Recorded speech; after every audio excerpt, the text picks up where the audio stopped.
मालक दारू पिऊन फास घेऊन वारले. दारूच फाशी घेतली होती. तर दारू आमच्या समोर आणून बाटली पेली त्या होती. भावना यांच्या पाक अनावर झाल्या त्या. त्यामुळे या गावात दारूबंदी होणं किती गरजेचं आहे ते यांच्या बोलण्यावरून दिसून येते. आणि आता मुलगा बी दारू पितोय. तेव्हा का ते मुलाचं पोरग आहे. मग आता कुठवर असं सैन करायचं बाहेर रोज कामाला जायचं आणि संध्याकाळी आलं की ह्यांचं काम तर रात्री 12च्या पुढनं फाशी घेतली. माणूस येळभर ताटून गेला असतं माहिती असतं काही पुढं काय करेल. तर ही दारूबंदी पक्का झाली पाहिजे. तडीपारच करायची ती माणसं.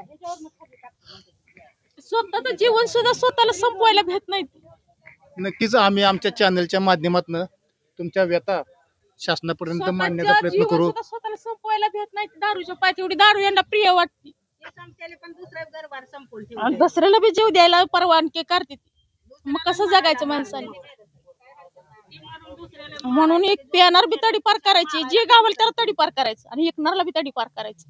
आमचा सपोर्ट आहे. मग कुठवर जायचं तिथवर जाऊ दे. एकणारला जागा देण्याला सुद्धा त्याला तडीपार झालं पाहिजे. भले तो गरीब असो ना तो दारू विक्री करणाऱ्याला तडीपारच केलं पाहिजे अशी सर्वमुखी मागणी या ठिकाणी बसलेल्या महिलांकडून होत आहे.